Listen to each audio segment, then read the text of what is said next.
have your woman! She still lives! Outlander, maybe you don't hear so well.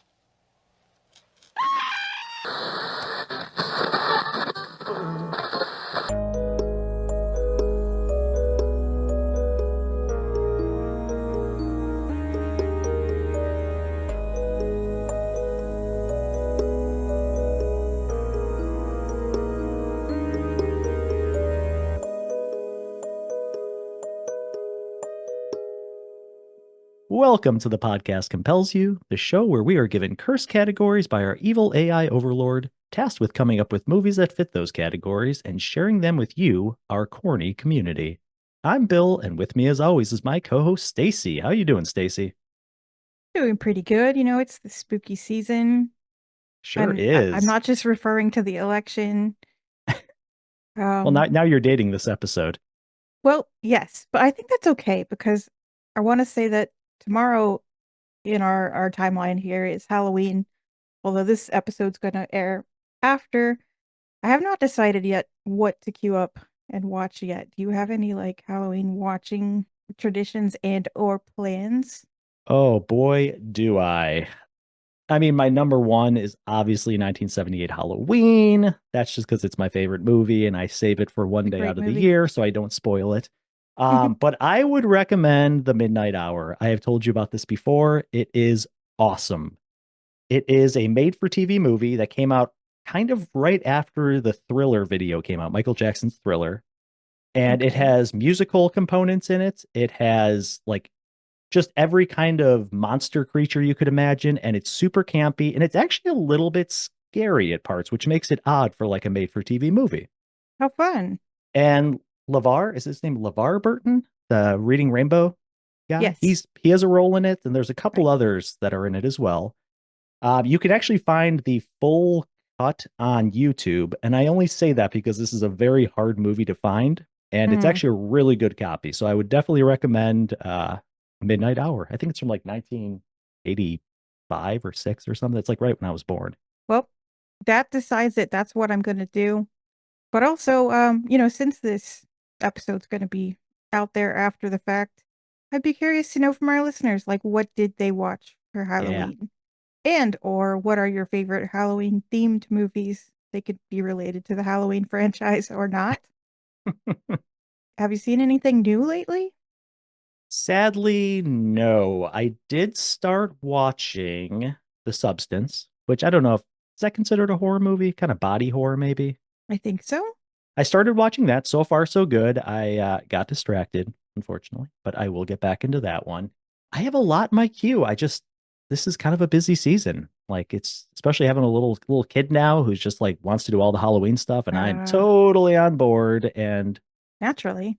we celebrated Halloween today because his school has some people that aren't there all days of the week. So he gets two Halloween days in a row. So he is just like jacked up on sugar and loving life. So long story short, no, I've not had much time to watch movies. I hope he's not disappointed when he finds out there's only one Halloween in the future. Yeah, that's a good point. Maybe I should cushion the blow a little bit and just give it to him straight. Like this isn't going to happen every year. You could stretch certain things out the entire month, but not the asking for candy. I found out the hard way. Can't Oh do that. yeah, that's Yeah. true. He's not super as much into candy as I would expect. So that's maybe a good thing. But yeah, it's super fun. I love it. Do you want to introduce our categories, our new category? Is this our new categories? No. Oh no, this is part two, but Sorry. Yes. If you want to remind our listeners of the categories and our film that we'll be talking about tonight. I will absolutely do that tonight or this morning or this afternoon or whenever you may be listening to this. We bring you part two of Siblings in the Sticks, which is our two-part series exploring the cursed category of movies that feature siblings on remote family farms.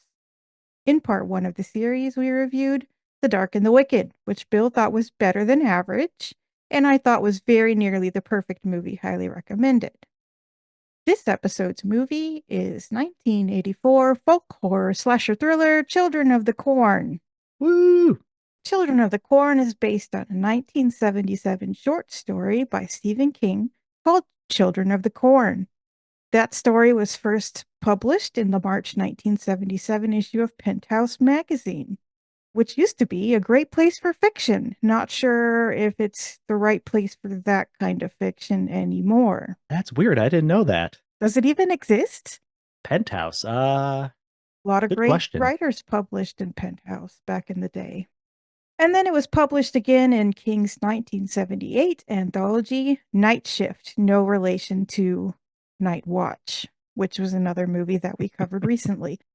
Children of the Corn screenplay was adapted by George Goldsmith, and it's the feature film that he is best known for to this day.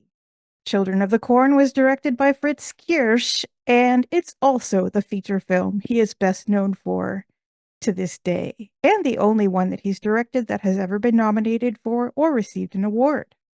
Sam Raimi was the first pick for director, but turned it down for timing reasons.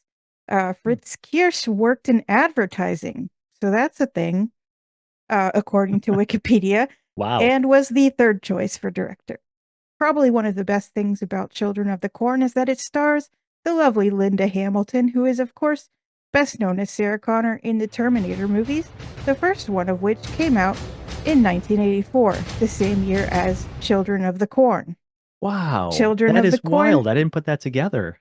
Yeah. Oh man, I want to rewatch that now. Isn't that weird? Because you think of her as like such a tough character in the Yeah. Terminator movie. And she's just not that tough in No. Children of the Corn. The potential was there. Yeah. Just Oh, want to that's say. fascinating. Children of the Corn also stars television workhorse Peter Horton, who is probably best known for the late 1980s television drama series 30-something, which I think introduced the idea of the yuppie into popular culture, and for being married to Michelle Pfeiffer for a few years. Children of the Corn also stars a 24-year-old John Franklin as the child Isaac. He also played Cousin It in The Addams Family just a few years later in 1991. And hands down, the scariest thing about this movie is Courtney Gaines as the sadistic Malachi, which is the only role anyone knows him for, despite his steady character acting career that has lasted through the present. And that seems to be fine with him. He's living his best life. Fun fact, the director said on the Ghost of Hollywood podcast that Gaines won the role of Malachi by holding a casting assistant hostage during the audition with a prop knife. What the fuck? I mean, that sounds like literal assault. Can you imagine that happening today? Can you imagine Malachi grabbing you and holding a prop knife to your throat? Well, I read that same thing. Was he given that direction to do that? Or was this his own idea where he's like, I'm going to really sell myself on this role? Like, that's the creepy thing. If they were like, go do this, that's one thing. But if he's like, yep, this is what I'm going to do. The way that it's floated out there in various publications on the internet makes it sound like it was spontaneous. Wow. But who knows? That's a bold decision. It would be a good way to start a rumor. It's a good way to stand out against other candidates, that's for sure. Attempted murder? Yeah. I think like today you would just be escorted off the premises and probably arrested. Yeah. Yeah. Casting assistant would never have to work again because they could sue their employer. Anyway, back to Children of the Corn, which also stars Anne-Marie McAvoy as Sarah and Robbie Keeger as Job, or Joby, little Joby. And they are the siblings that qualify this movie, in fact, for the siblings in the sticks category. Fun fact, Stephen King himself originally wrote a screenplay for this, and the filmmakers rejected it. It was reportedly not cinematic at all, and it began with no fewer than 35 pages of Vicky and Bert arguing in the car. Oh, boy. They brought in Goldsmith to write a script, which he did. And then when King read it, he was so angry that he called Goldsmith on the phone to argue about it over the phone. King accused Goldsmith of not knowing anything about horror. Goldsmith accused King of not understanding anything about cinema. And this is according to Slash Film, which concedes that this is a fair point, since by this time, King had had several movies optioned, made, and had yet to have a screenplay approved by any producers. Wow. The tension between King and his screenwriters, by the way, has always been an open, well-known thing that went on for however many years. So it is hopefully not controversial that I mention it here, because I have no intention at all of offending fans of the King of Horror. kind of related to that, I was reading that apparently their original budget was a little over like 1.1 million or something like that. And King, like as soon as they started shooting, he asked for a half a million more. And a lot of people think that it was just out of spite because they didn't use his screenplay, and they ended up having to give him the money. So they cut that out of the budget, and it has like an $800,000 budget. So it kind of hampered the film a little bit, Interesting. but others Yeah. think that's what kind of made it a memorable film in some ways. So Yeah, I knew it had the $800,000 budget. I didn't know how yeah, it ended up that way, which still seems high for that time period for a that's horror true. Back movie. in But '84, yeah, they hadn't quite invented like the Blumhouse formula yet. So right. this, Hmm. this is just how things were, I guess. Yeah, So New World Pictures ended up with the film rights and they tried to get Goldsmith's name scrubbed from the credits. Isn't that shitty? very. That is It's why so we need petty. things like the Screenwriters Guild. Right. Fun fact, most of the movie was filmed in Iowa. And in fact, I lived my entire life until a couple weeks ago believing that Gatlin was in Iowa. Nope, Gatlin is in Nebraska. Right. I don't know why none of it was filmed in Nebraska. Some of it, of course, was filmed in a studio in California. This movie was released in March of 1984, and it was a commercial success, I would say. We've already mentioned its budget of $800,000. It earned over 2 million opening weekend alone, Wow. with a world gross of $14.5 million. That includes only the US and Canada, as it was not released theatrically anywhere else, according to my sources. Critics in general did not like it. I mean, you know how I feel about that. Who cares? Roger Ebert gave it 1 star. I was just about to look it up. I'm like, what did Ebert say about this? He does, well, he notoriously is not a big fan of horror, I believe. He's kind of known for No, not, I yeah, I don't listen to unless it's like anything. highbrow horror, which he throws a few stars at. But Sure. Rolling Stone magazine, though, did like it. So there oh, you go. wait, I will now give you a quick plot synopsis, which will be spoiler free, guaranteed. In this case, it's kind of a soft guarantee because the movie is so old. right, yeah. If you don't Is know the is that plot by fair? now, That's fair. Yeah. yeah. So, Children of the Corn drops us right into your typical rural Midwest. Would you say that's accurate, Bill? Oh, absolutely, You like know, scarily accurate. vast cornfields, Hmm. friendly faces, desolate, charming ghost town run by a cult of kids who've taken care of all the adults and worship a subterranean cornfield monster. Normal stuff. Yep. We follow Vicky and Bert, a couple of California transplants whose favorite pastime is arguing. They're just trying to survive a road trip through Nebraska, but they end up in this creepy, adult free town. They realize, albeit not very quickly, that these kids are kind of weird and may have a twisted agenda of some kind. Bert and Vicky are pulled into a nightmare that pits them against fanatical children and a mysterious entity that lurks just out of sight. 1 part survival horror and 2 parts kid actors reciting scripts they might have written themselves. This movie will have you at the edge of your seat, desperately wondering how it could possibly not be over yet. Had you seen this movie before, Bill? I'm assuming so. Absolutely. This, while I was watching it, this has such a weird place in my mind. It's a very nostalgic movie for me, but I've only seen it a handful of times. It's not like I watch it every year, but there's just something about this movie that I just remember. And it's certain scenes, and a lot of them are like Malachi scenes because he's just crazy and over the Right. top and awesome. But no, I've seen this, and it's a very quaint and kind of homey movie, especially because I do live in the Midwest, and as soon as you get out of the city, it gets to look like this pretty quickly. Especially when you go into like Southern Illinois and stuff. So yeah, Do the it's definitely children talk like that? no, not quite. That might be a little less believable. Have you seen this movie? I'm assuming you have also. Okay, so I think I figured out I had definitely at least seen enough parts of it to Hmm. know the story, like from back when it ran on old-fashioned cable TV, but I can't swear that I had ever seen the whole thing a long way through, which like all the way through, which is probably true for a lot of movies from that time period. Sure. Have you read the short story that it's based on? I have not, and I decided I wasn't going to before recording this, just Okay. in case, just to keep the worlds separated. It's different. But in general, I I tend to think that his short stories, I tend to enjoy them more than Yes. the novels, and I tend to think that they make better movies. The novels are just often very long and involved and detailed and Right. introspective, and there's not, they're harder to adapt. I will talk about it more in my rating, but there are definitely differences. And I think they would have been better off to go with some of the original material. But anyway, Interesting. I'll talk more Yeah. about more in my ratings, but yeah, it's a good read. I do have I mean content warnings ish. This movie does have quite a bit of violence. It's not very intense though. It's fairly easy on gore compared to most of the stuff we reviewed. There's a kid with prior stab wounds shown being hit by a car, which I think is very confusing. And there's some gore there for sure. A dog dies, it's not shown. There's some ritualistic self-harm. A few characters get restrained. Someone is burned alive, but it's not realistic looking at all. Right. I don't think there's anything too scary.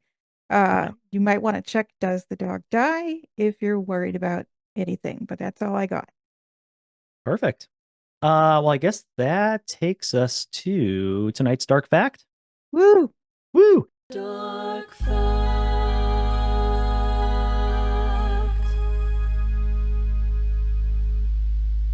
Tonight's film features towering cornstalks that seem to aid in sinister deeds.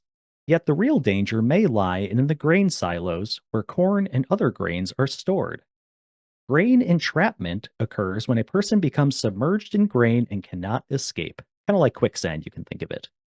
Once grain reaches the knee level, most people need help to get out. At chest level, a full rescue effort is required. So basically, you can get in real bad trouble like really quickly. A human body can basically sink in seconds, suffocate in minutes, and take hours to recover. So it's really, if this happens to you, you don't have a very good outcome, especially if you're there by yourself. Green silos are terrifying. Oh, they're crazy.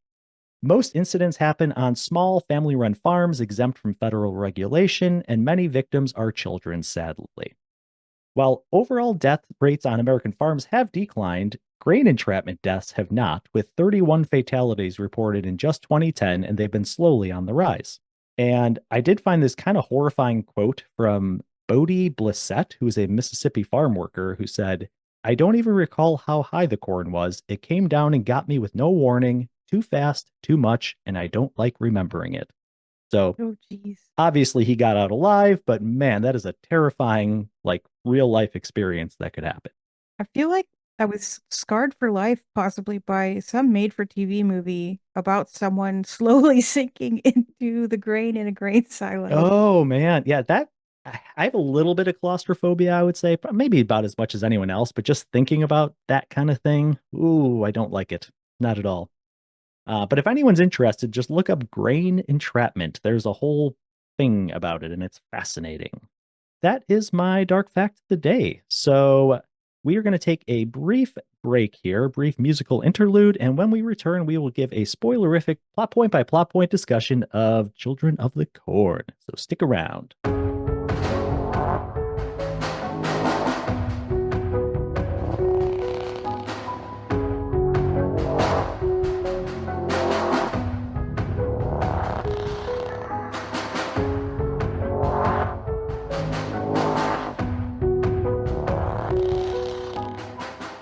Welcome back to the show. We are now going to go through our plot of Children of the Corn from 1984. So this film opens up with a card that says a Gatlin production, which I thought was kind of interesting. So I guess that's the production company. Must be small.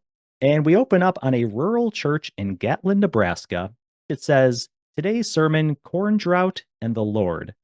And it's from 3 years ago. They do a lot of that in this movie where there's a lot of placing the timeline, and it stands out very obviously when you've seen it before, but like they have to constantly tell you how long ago this whole thing happened.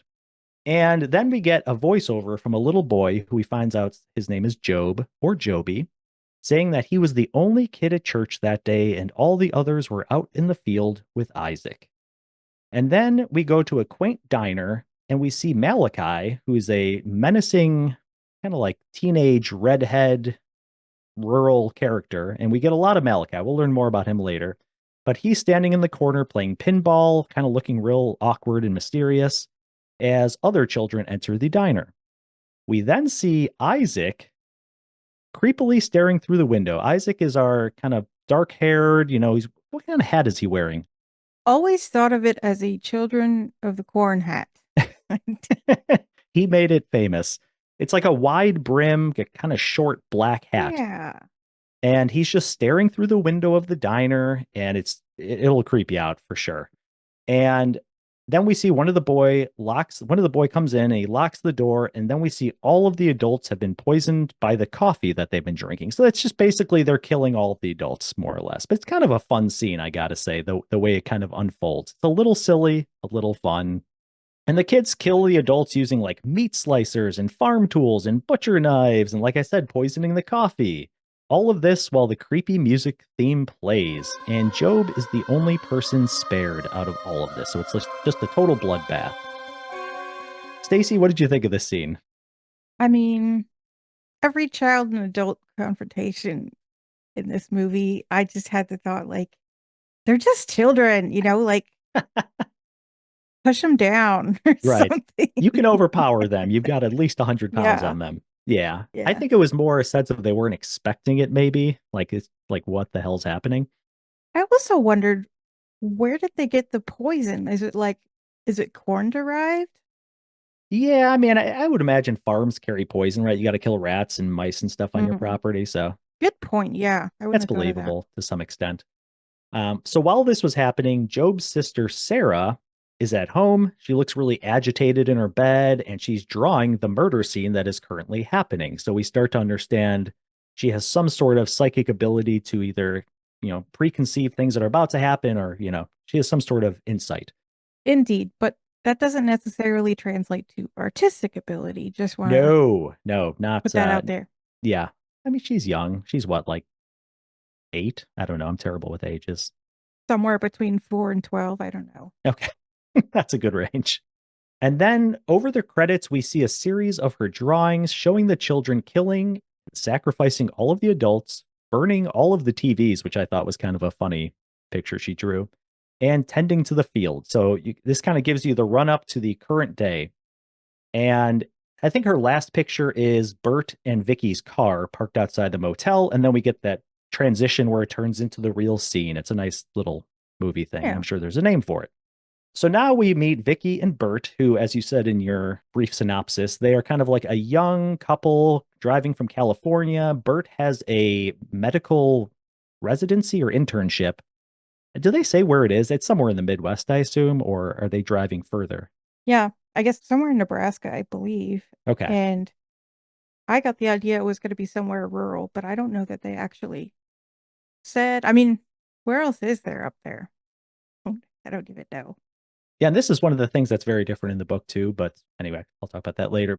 One thing about the script that like super bothered me, and I was like, well, this is a product of the time, but then I'm like, also Terminator came out that year, was Yeah, like Vicky's whole thing is when are we gonna get married? right. That's And a Bert's whole huge thing is theme in this like, movie. shut up. Yeah, but in kind of a nice, he's kind of got some charm. I mean, he's Eh, not a total dick, but that's a big theme throughout this movie. When are we going to do this? When are we going to do that?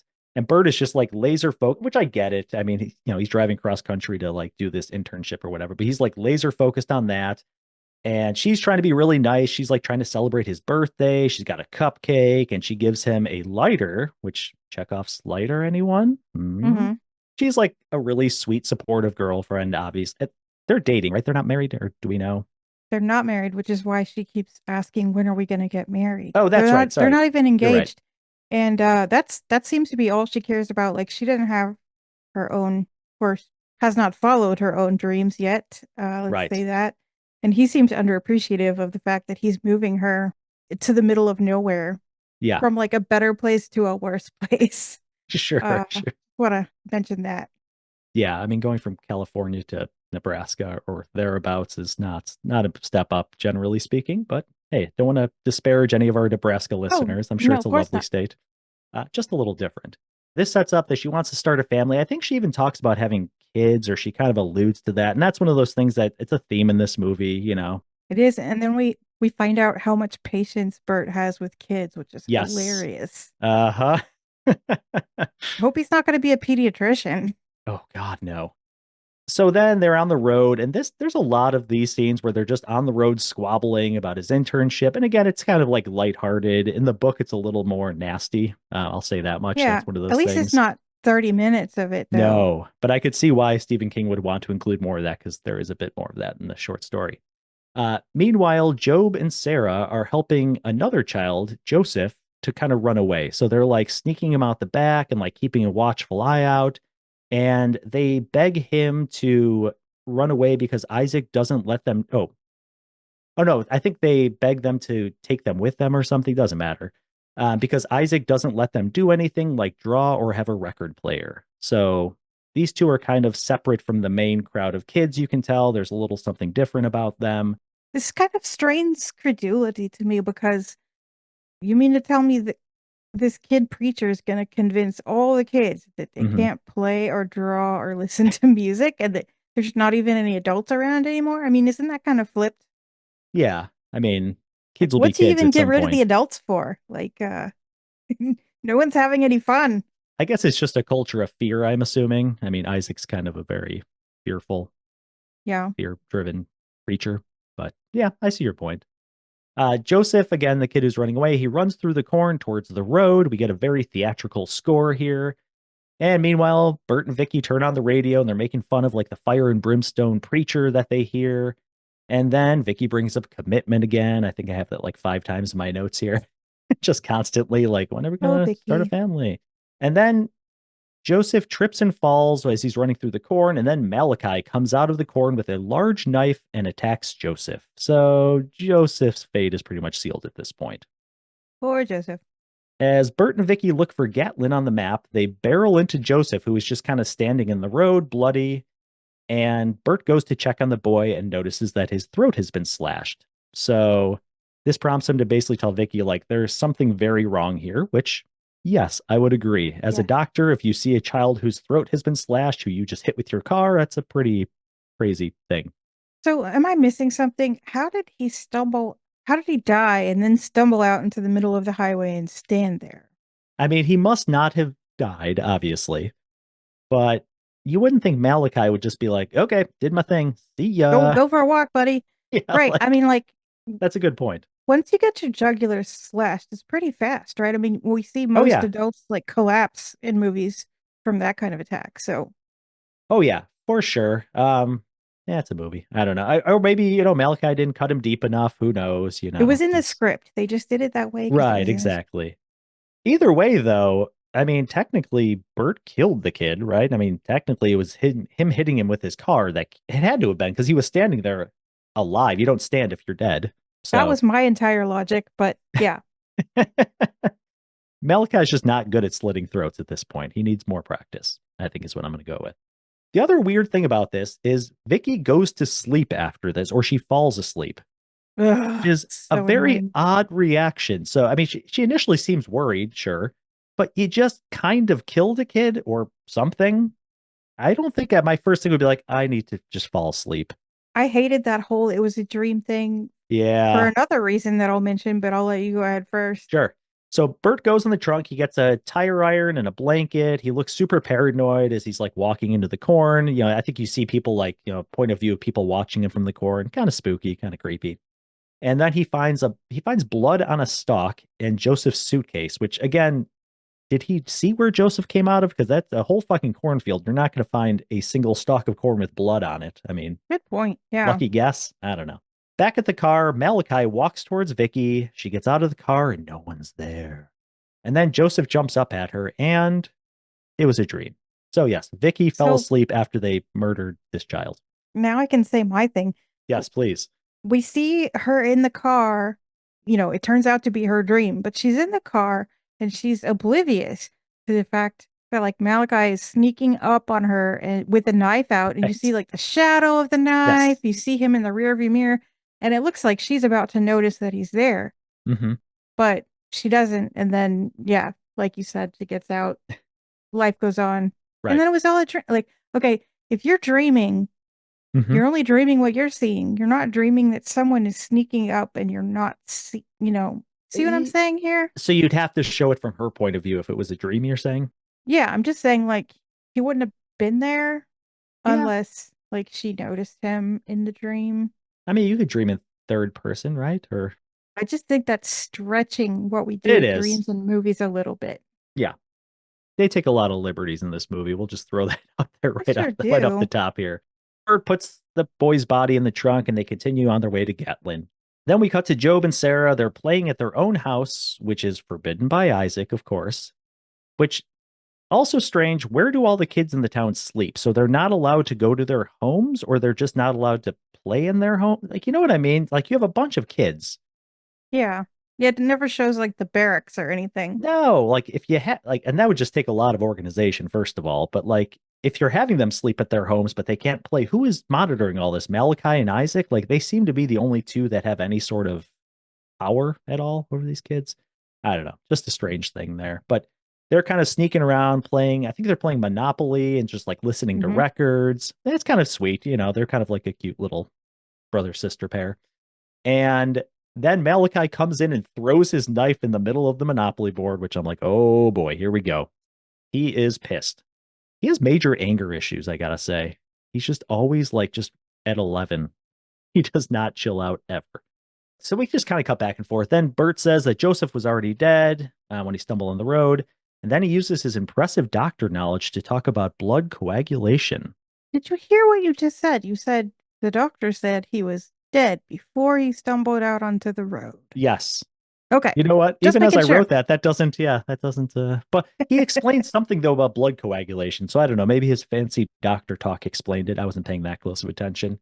Then they discuss whether to open the suitcase. It doesn't really matter. They end up opening it anyway, and they find a corn crucifix, like a corncifix, I think is what I'm going to call those, corncifix. And then Vicky's like all freaked out about it, but I'm like, it's just a crucifix. Can't you make a crucifix out of anything? It's like a Like, craft project. It's a weird one, yeah. but it's a craft project. I mean, if it was made out of like teeth or something, like that Yeah, would be exactly. Yeah. Her reaction was a little bit outsized, I think. sure. So then Malachi brings Job and Sarah to Isaac and shows the drawing of Bert's car arriving in Gatlin. And he's just like, what are you going to do to them? You got to, punish them. And Isaac's like, no, I will not. They Oh my have an God, you're doing the ability. voice. Do it again. Do it again.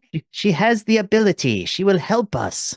And it's this, basically he sees value in Sarah. So he's like, let them get away with it. It's fine. Malachi, just calm the fuck down. Like, they're fine. Let them do their thing. They're helping us. They're showing us what's coming to our town of Gatlin. I'll do more Isaac later. And then things are getting noticeably tense in the car as Bert starts smoking. So clearly he's stressed. That's how we know. I just thought that's what people did in the 80s. That's true. Everywhere. Airports, airplanes, Right. restaurants, everywhere. Then we get the gas station and we are introduced to the mechanic. I don't remember the mechanic's name. Not sure it matters, but he's actually a famous character actor. And the guy who plays him, fun fact, if you've ever seen the Enter Sandman video of Metallica, it's the old guy in that, which is like a really creepy dude. It's like a lot of close-ups of the guy's face. But Not sure that I have. yeah, But now I'm gonna check it go out look it after up. this. It's pretty good. So we get the mechanic who's working on a truck. He's got his dog Sarge, which is super cute. And he's got Sarge like bringing him tools, which is like a pretty sweet deal. And it's kind of like at a pretty abandoned gas station. And Bert and Vicky pull up, and the mechanic's basically saying, like, oh, this is the third car in a month. So again, a subtle hint that not a lot of people come this way. And the mechanic tells Bert that he doesn't have a telephone, and he tells Bert there's nothing in Gatlin, but they should go to Hemmingford instead. And then they went to Hemmingford. The end. Yeah. Yeah, right. Then we get scenes where like the dog's barking and agitated. He runs into the cornfield and a mysterious hand grabs a tire iron from the truck as the sky grows dark. This is just like a really long scene. Basically, the dog gets killed and the mechanic gets killed. It's so I mean, unnecessary. It is. Like the mechanic finds Sarge's bandana, like bloody bandana under the hood of his truck. And Isaac is kind of pissed about that later, right? Like there's tension between Isaac Yes. and And Malachi I think over that. and Malachi is in charge of all, like he's like the go-to guy for all this. So he's basically always pissed at Malachi for doing all this, which Yeah. causes something to happen later. So yeah, the mechanic's dead, the dog's dead. Bert and Vicky continue on towards Hemmingford, but they approach another sign that says they're close to Gatlin. So this is kind of a fun thing. I've seen this in a couple of movies, like Freddy's Dead, which is like the worst Nightmare on Elm Street, where they like drive in circles and they like can't get out of this little loop that they're in, especially when it's in a rural area because everything looks the same. So I thought this was kind of a fun little element where they think they're getting away, but nope, they're right back next to Gatlin again. Then we have Isaac preaching in the cornfield about Joseph the betrayer, who again, Joseph is the kid that, was murdered and then got murdered again by the car.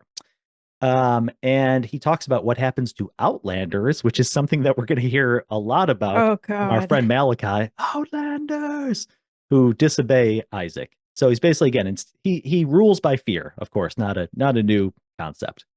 And then Bert and Vicky end up driving off the road through cornfields, which are just happen to be wide enough for a car to drive straight through, Wild. which is like, okay, perfect. How convenient. Then they get turned around again and they drive past the gas station again. It's just a whole thing. Going back to Isaac, then he's talking about he who walks behind the rose. So this is the first time we hear that. We hear that a few times in this movie. He talks about how he who walks behind the rose has even greater power than the blue man, which is a police officer's skeleton strung up on the corn crucifix, which I thought that was kind of funny. They call him the blue man. So that was the previous law and order person or the kind of ruler of the kids, right? Because, adults and police officers are who control kids, and not anymore. Now it's he who walks behind the rose.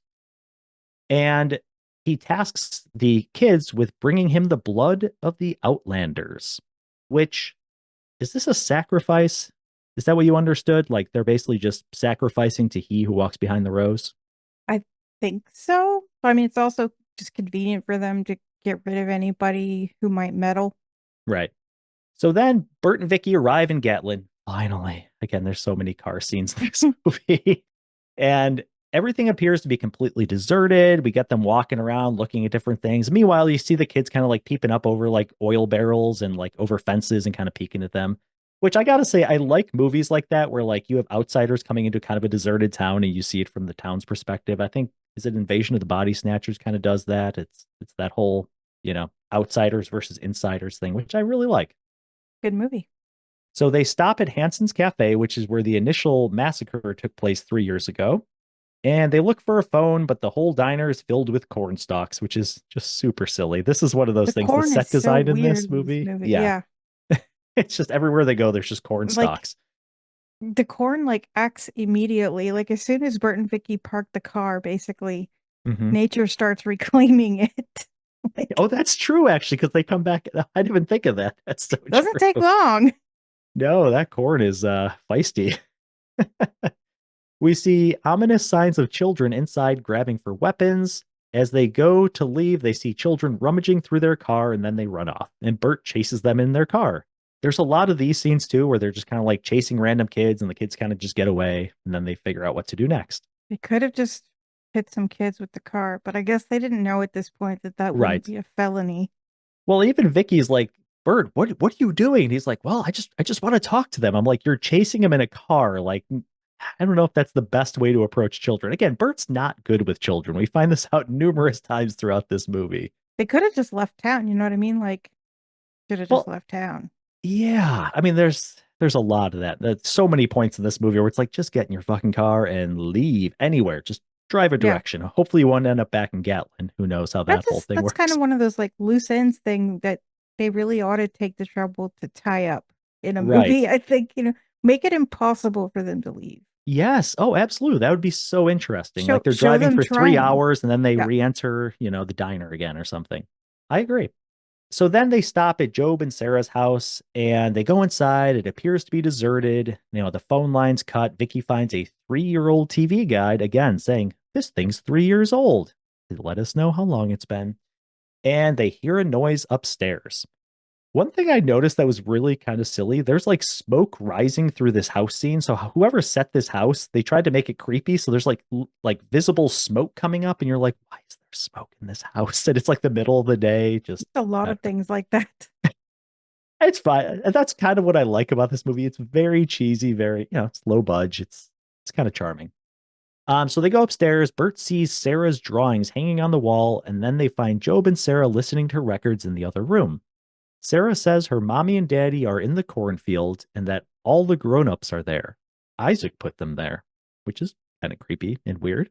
She tells them that Isaac is the leader of everybody, and Then Bert and Vicky decide to split up.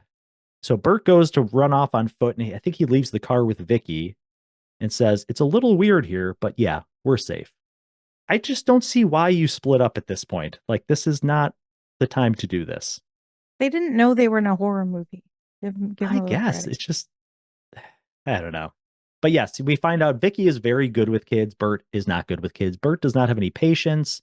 Like grabbing the kid, like, Yeah. tell me. Yeah. Whereas even Vicky comments, she's like, just give him a second. Like, you don't, like, you're being an asshole. You'd be a terrible First dad. of all, hands off. Thank you Yeah, very like, much. you're in their house too. Like, you're just a Wait, psycho that that you walked into their broke and house. entered into with like Yes. not a second thought. Yeah, you're in no position to be, well, no one should shake kids, but you're definitely not in a position to be really at this point. So Sarah shows Vicky her drawings because, again, Vicky is very good with kids and gives them a chance to talk. And Sarah tells her that they're not supposed to draw because Malachi said so. Meanwhile, a gang forms outside the house led by Malachi. And I love these scenes. They're great. You just see like these kids with like just really like basic clothing and like these crazy farm tools, which I was going to look up what some of these were because, like what's the one that's like a half circle kind of? Decide. Was that a scythe? I believe so. Okay. I like it. Like on the movie poster. Yes. A scythe. Okay. Decide. Perfect. Well done. How do these kids' clothes even fit 3 years later? There's a lot of like world building questions that need to be answered. Not, It's like not The enough Sims. time. Like, how did you guys figure out how to do all this? Let's not make it longer.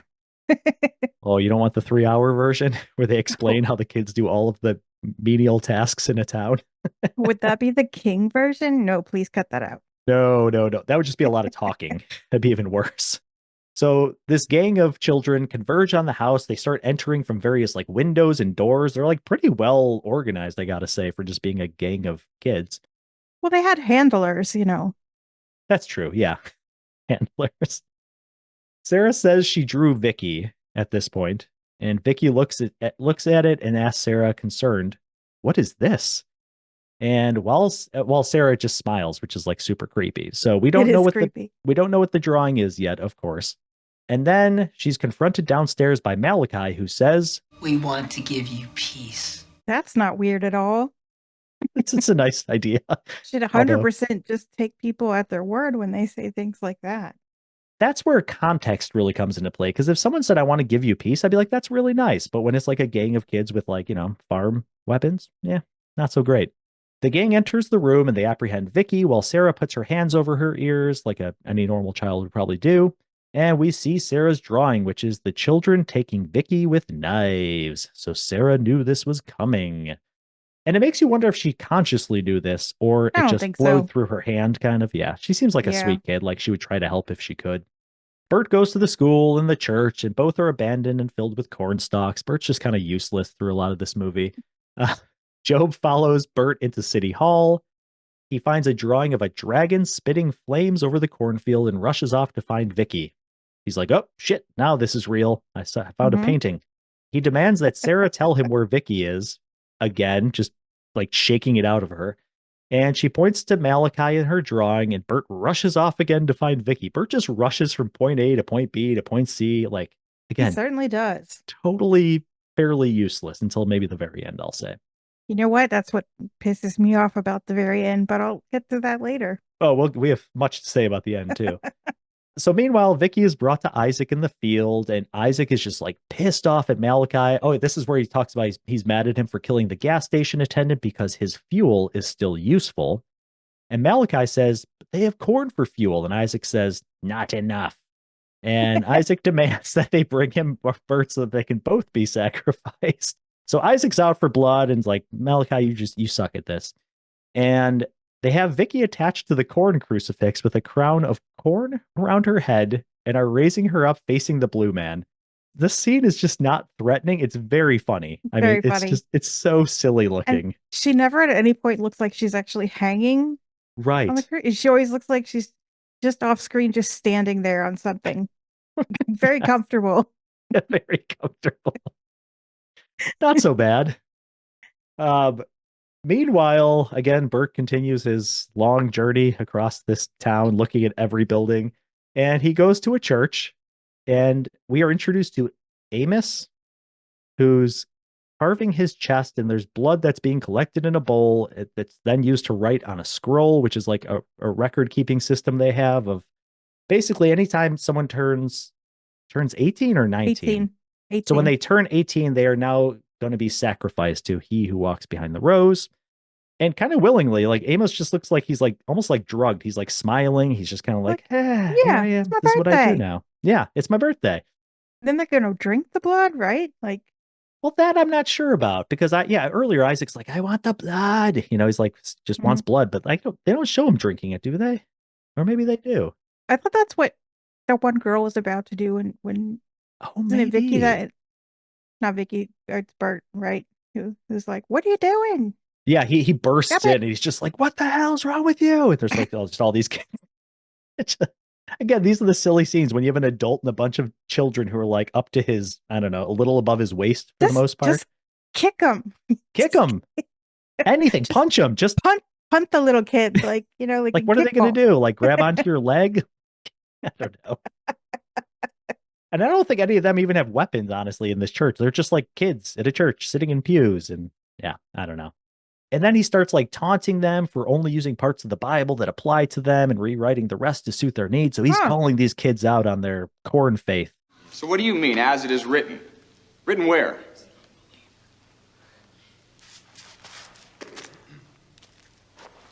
What, in this? You rewriting the whole thing or just the parts that suit your needs? You think the screenwriter could be trying to tell us something? Nah. Nah. So then he sees the scroll with all of the sacrificed 18-year-olds over the years, and then Bert is stabbed in the chest and runs out and is chased by the children. So now Bert's being chased. He used to be chasing the children, now they're chasing him. How the tables have turned. Oh, how the turntables. He ends up in the center of town surrounded by children, but he gets away. Again, there's just a lot of these scenes where they chase him and then they surround him and then he just like runs.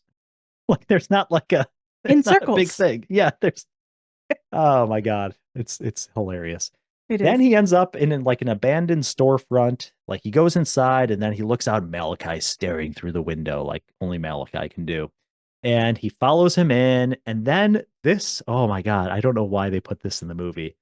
So Bert is kind of like hiding and waiting for Malachi to come, and he like hits him in the knee with something, turns around and bumps his head on this giant like piece of metal hanging. It's like a Looney Tunes skit. I was surprised a rake didn't come up and just hit him in the face. Right.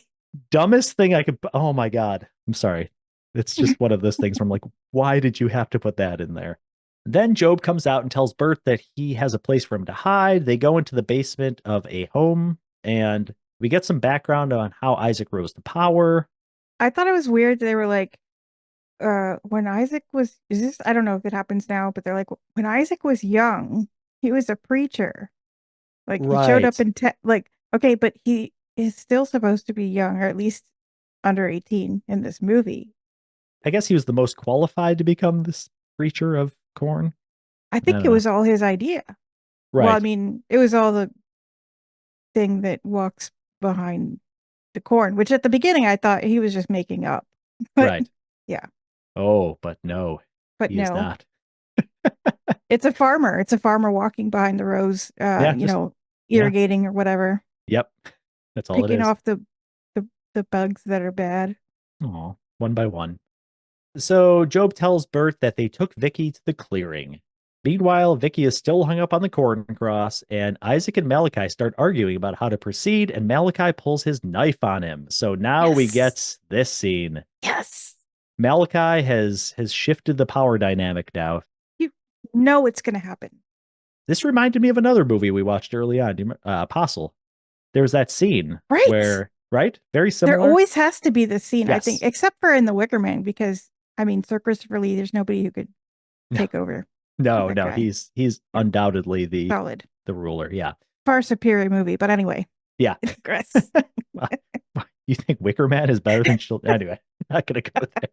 I mean, it's like it almost tries to be like a very similar movie. Sure. You know what I mean? But Instead of an island, it's a cornfield. But yeah, same thing. Yeah, of course. Yeah, so Malachi pulls the knife on Isaac and is basically like, I'm leading this now. And immediately they put Isaac up on a crucifix. Like, immediately. Quick, Like, the kids are very just like, quickly. yeah, we just Yeah. need someone to follow you. Okay, we'll follow you. Cool. Like, we'll do your bidding. Malachi drags Vicky to the city center to lure Bert out, yelling, Outlander! And this is the scene I always remember from this movie. He just looks deranged. He's got this like sword and he's got Vicky and he's gonna lure Bert in. Meanwhile, Amos's birthday ceremony is beginning in the fields, and he is told that Isaac will be keeping him company, pans to Isaac on his own corn crucifix, and Bert leaves the kids in the barn and sneaks over to the clearing, this is very strange. I don't know if you noticed this, but all of a sudden it's like pitch blackout. So like Yep. Bert, Job, and Sarah, they're like sitting on like the top of a barn, like looking there's out like at the clearing. There's like a hand camera and it's completely dark. Yes, You know, and it's like they're looking out and it's like total daytime. It doesn't even look like evening necessarily. And all of a sudden, I don't know how far this clearing is, if it takes them like 4 hours to get there by foot, but all of a sudden it's totally dark out. And or if they just waited a few hours because it's more dramatic at night. They had a union break. Got Maybe late. that's what it was. Yeah. Amos says that it's him. He's here to welcome me. So again, Amos is just like totally on board with his birthday ritual. And we see a storm a brewing, and the ground starts coming up in a path like way. Like, what would you say? Like tremors, kind of? I was thinking like Bugs Bunny. You Okay. know, when he takes a wrong I turn was trying to in give it more Albuquerque. credit, but yeah. Okay. I read that they actually did it by turning a wheelbarrow upside down, just like plowing. Oh, wow. Yeah. There's that Very $800,000 budget right there. Well used. Yes, for sure. Yeah. So you see Indeed. like this creature underneath like the dirt, basically like forming this long path. And meanwhile, Isaac is pleading with, I don't know, is it the creature? I guess he's pleading with. And we see some incredible 80s CGI that engulfs Oh, it's Isaac. amazing. Yeah. Oh my God. I mean, there's some graphics or like special effects that don't hold up well. Mhm. This is just kind of like awesome. It's so bad. It's so bad that it's good. It's that kind of effect where it's like so cheesy and of its time that I kind of love the aesthetic of this ending part. I just want to point out like the pleading and stuff is like, I did as you commanded! I was good!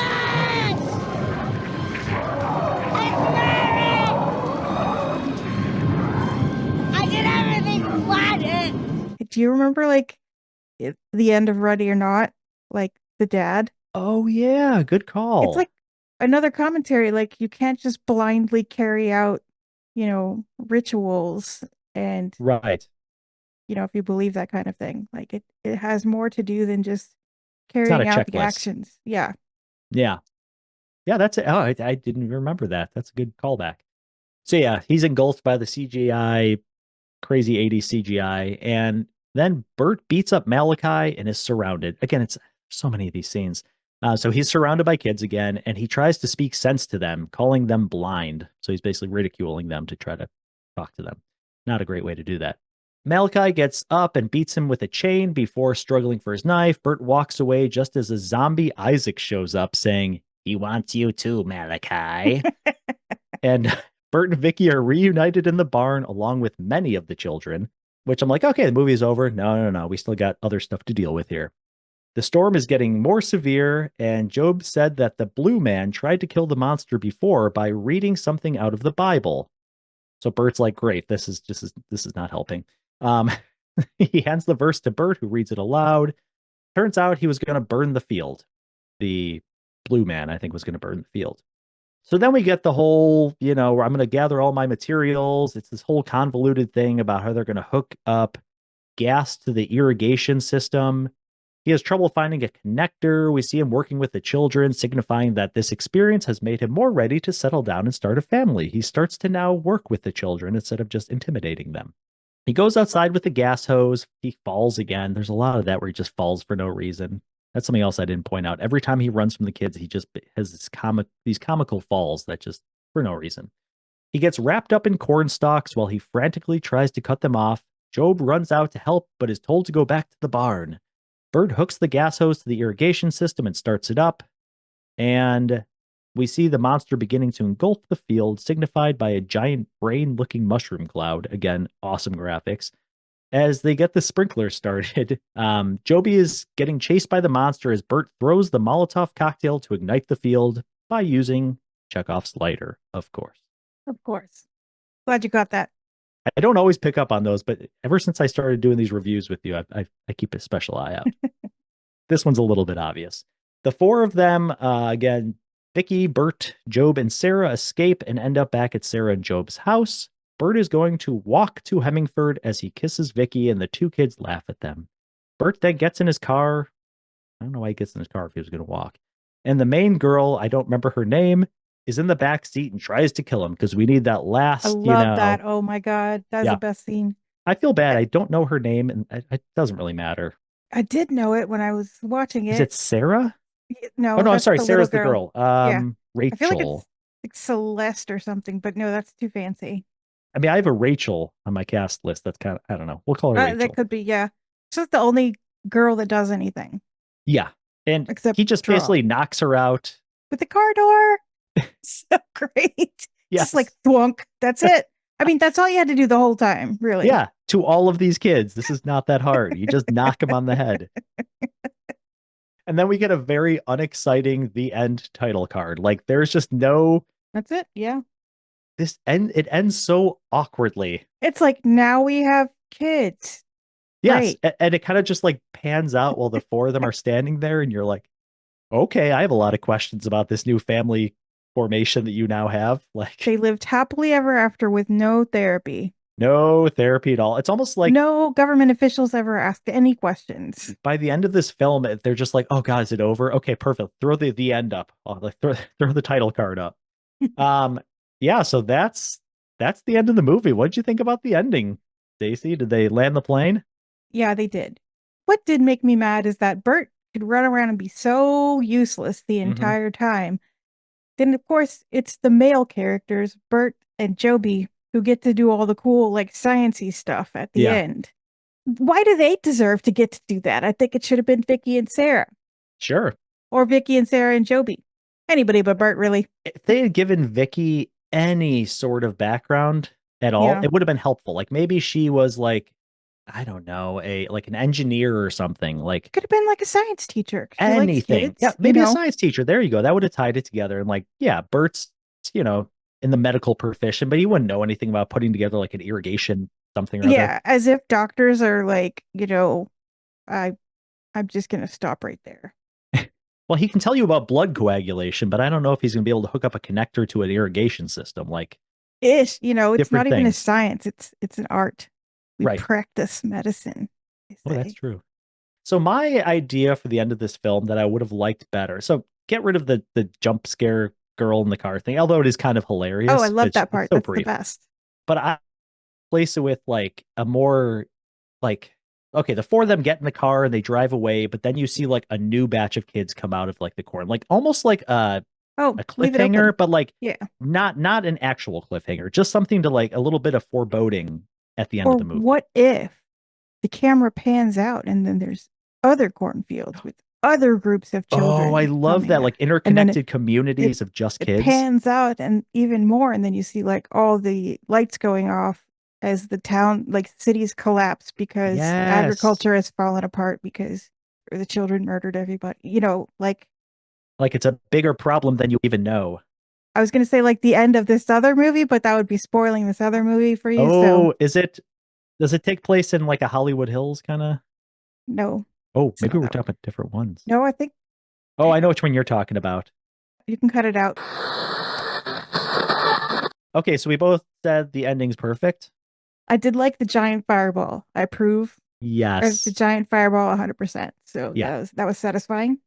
Totes agree. Do we want to rate this thing? I think we might just get down to it here. Did you have anything else? I can give you my like wrap up thoughts. Sure. Fire away. First of all, I was going to say that in today's money, I think $800,000 for a budget would be about the same as 2.5 million. So that sound right? Sure. I tried to calculate it, but it might not be exactly right, but it's still like not a high budget, right? No, like I think anything under 10 or 15 is considered. I would agree. Yeah. Yeah. Which still seems crazy to me. I can't even compute those numbers and how that money gets spent, but really they did a lot They did a lot with that money, Yes. even for the time. That said, well, before I get to that said, I want to mention that after this movie was released, the screenwriter Goldsmith, remember this is the only thing he was ever really known for, said it was supposed to be a metaphor for the Iranian Revolution, and which was a religious fundamentalist uprising, coup, sort of, yeah. And then Bert and Vicky were supposed to be analogous to the American hostages because that whole drama was only like 3 years old when this movie came out. Interesting. So that said, I thought this movie was pretty silly. I found it boring a lot of the time when they were just running around. But I do give it props for like trying to be. I think he came up with the Iranian explanation afterward. I think it was supposed to be. It was supposed to be. To me, it's like super obvious, a cautionary tale of like the evils of religious fundamentalism in general. Although I don't think any American critics would acknowledge it at the time. I couldn't find anything really, but it could not have been hammered home any harder than it was by that evangelical show that was just like ridiculous sounding that they kept finding on the radio. Yeah. And also by the actual dialogue whenever they tried to reason with the children, like you said about picking and choosing things out of the Bible, like it shouldn't work that way, etc. So yeah, props for that. Props for the excellent casting choice of Malachi. Hostage taking at the casting call notwithstanding. Also, when we first got to Gatlin, when I watched this recently, and I first heard the way that the kids talked in that like stilted biblical sort of way, but not like as old as King James version, but like some definite like older form of English, pseudo English or whatever, with like the unnatural word order, like the no contractions thing, like Data from Star Trek The Next Generation. I thought, oh God, are they going to talk that way the entire time? And, the answer was, of course, yes, they most certainly did. I cannot tell you how much I loathed the way that they talked. And that is quite honestly an understatement. I simply could not with that dialogue. Yeah. Also, like I think I've mentioned, like every single struggle the adults had with the kids, I felt like you could just punch them in the face, square in the nose. You could push them over. You could literally. There's not even any guns in this town. Like it would be one thing if kids had guns because that kind of evens the playing field a little bit. But like just manual weapons. Right. They should remake this as commentary on mass shootings. But anyway, for sure. By the way, side note, there's a wild movie called Kill All the Children that you should watch if you feel like you're ever up to it. Okay. They kill all the children. It's like a similar scenario, but don't there are ruin guns. it for me. I mean, that's the title. Oh, right. Okay. But yeah, I mean, these kids, you could just pick up one of these kids and hang them up like a little football, like a little too high on a hook with their shirt. Like what would they do? Are you thinking of Home Alone? Flail around. I don't know. You could probably just verbally hurt their feelings and make them cry, or you could bribe them with candy. Like there's no way kids are going to be candy. No way these kids are going to be like organized enough to. They're probably not even allowed to eat candy. Like where are they getting the candy? Like why aren't their supplies, run out? We never see them doing any agriculture. No. So Bert and Vicky were just not the most resourceful protagonists. I think the best part of this movie was the red movie poster with the scythe, which is way scarier than the actual movie. And it sort of reminds me of the Dark and the Wicked movie poster because of that red color that I was recently looking at.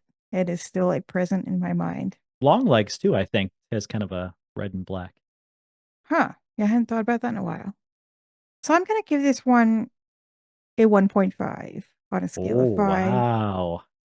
Did you think I was going to go higher? No. I mean, a dog died. What about Club Dread? What did you give that? I think a 1.5. Oh, maybe a 2.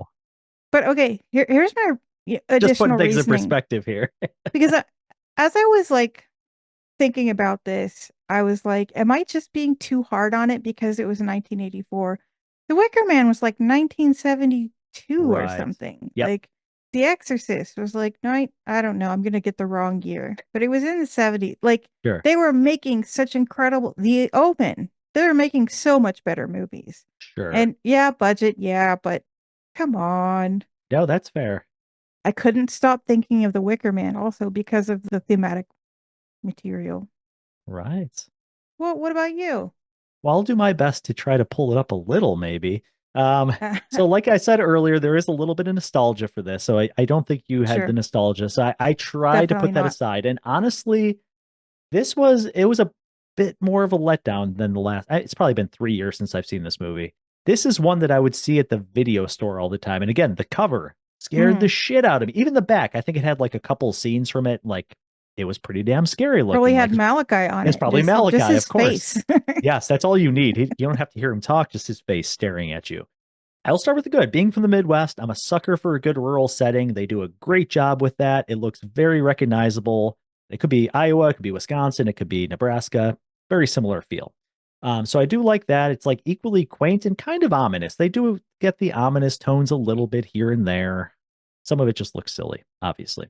I do like how they use multiple storytelling devices at the very beginning through the credits scene, and they kind of use it effectively. Like you get Job's voiceover, you get the scene at the diner, and then you get Sarah's drawings that bring us up to the present day. And it's like a very quick thing that explains how we got from 3 years ago to here without a whole lot of exposition. I appreciate that. There's way more time spent with Vicky and Bert prior to arriving in Gatlin than I remember, and that I have a feeling that the director was just padding out the runtime because again, this is a short story. It's a very short story. Like you can read it in one sitting pretty quickly, which I did right before I watched this. And the acting is way over the top. Sometimes that works. Like Malachi and Isaac, Oh yeah. you want that. You want them just to ham it up and just lean into those roles. But like, I don't know, Job and Sarah, they're like kid actors. It's like what you'd You're just expect from like, kid meh. actors. Yeah. And Yeah. like the rest of them nameless kids, they don't really speak much. That's fine. But Yeah. like, No personality. so it's like the cheese level works in some ways and it just doesn't work in other ways. The movie often feels like a made for TV movie. I don't know if it's just how it was shot, which again, sometimes it's a little bit endearing, but when there's like violent scenes, it just looks really silly. Like the weapons look very fake. The way it's shot is just not, it doesn't, there's no frightening elements to that. Like I was saying earlier, the source material is much darker. They paint Bert and Vicky out to just be like kind of terrible people, but like in a film, you kind of need to root for someone. So I get why they made them kind of a little bit more normal or kind of well adjusted. But there's a very nihilistic ending to the book, which I thought would have suited this so much better. Oh yeah. Now I want to read it. They remade this, I think it was like 2020, which I have not seen the They've done it remake. twice. Oh, have they? There's one in like 2009, I think. Oh, wow. Like There, like a there's straight actually like remake? I read somewhere that there's actually like 11 different movies, Yes, there's a lot of sequels. but like the main like the reboots I think were 2020 and 2009 if I'm not mistaken. Okay. I mean, I think there's a really good idea here. I just think if you got the right director who like just took it in a more gritty direction, I guess, I'd be interested in seeing that. Now could we just rewrite the children's dialogue That completely? too. Yeah. I agree. So I think there is something here, but it's just this film definitely shows its age a bit. And like I said, some of it's endearing, some of it's very cheesy.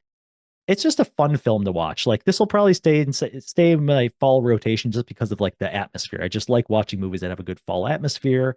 So overall, it's a fun movie. It's not a perfect movie. It's not a top tier movie. I'm gonna give it 2.5 out of 5 screams, which going into this, I thought I'd be giving it more of like a 3 or 3.5. So it definitely disappointed a little bit this time, I gotta say. And maybe it's because I'm reviewing it for this, so it's a little more like analyzing things, which a lot of Yeah. things don't stand up to analysis very well. But I also like to blend just my initial my feeling watching it with some of the other elements. I try to balance those two things, so it's not just like an intellectual thing or a feelings only thing, but kind of like a blend of those. So a fun movie, not very deep. Probably one of the shallowest movies we've watched on this show so far. So I'm not sure if we even stated our average last time for The Dark of the Wicked. I can't remember, but this gives us an average of a 2 Yeah, out of a scale of 5. which is definitely the bottom third for sure. If we hadn't watched so many other old good movies Yes. recently, I probably would have rated this one higher because I would have been like, they did what they could for the time. I enjoyed doing this movie, I gotta say. It's not like It's not a bummer of a movie. It's entertaining to some degree. You can get something out of this movie, I would say. I enjoyed kind of like riff tracking it. I think at one point I was like designing the Mad Magazine sort of version in my head that would never get made. And Right. I was going to call it like Breaking Boring. I like it. So anyway, that's it, Outlanders. With that, we come to the end of our two-part series, Siblings in the Sticks. From the relentless dread of the dark and the wicked to the bad trip in a cornfield that is Children of the Corn, we've explored rural brothers and sisters pushed to their limits by forces no amount of family counseling could ever fix. It's been quite the harvest of horror and heartache. But save room for dessert, horror fam, because next we're carving up a feast just in time for the holidays. Our next two-parter, which I am calling It's Giving Misgivings, but I'm not committed to that necessarily yet. I'm going to think about it some more. Will be Thanksgiving themed with a twist of vengeance. Expect to explore the creepy side of tradition and family secrets. Maybe a little food for thought on the menu, our original recipes, of course. First up, next episode, we'll be slicing into the 2023 slasher Thanksgiving. Let me assure you, our table will be set for terror. Nice. Can't wait. I'm super excited to record that one. Woo! In the meantime, please like our channel on whatever podcast platform you prefer and leave us a comment, leave us a rating, tell all your friends about our show so that we can build it up to this huge, enormous thing and it'll take over the world, basically. And until next time, stay spooky. See ya.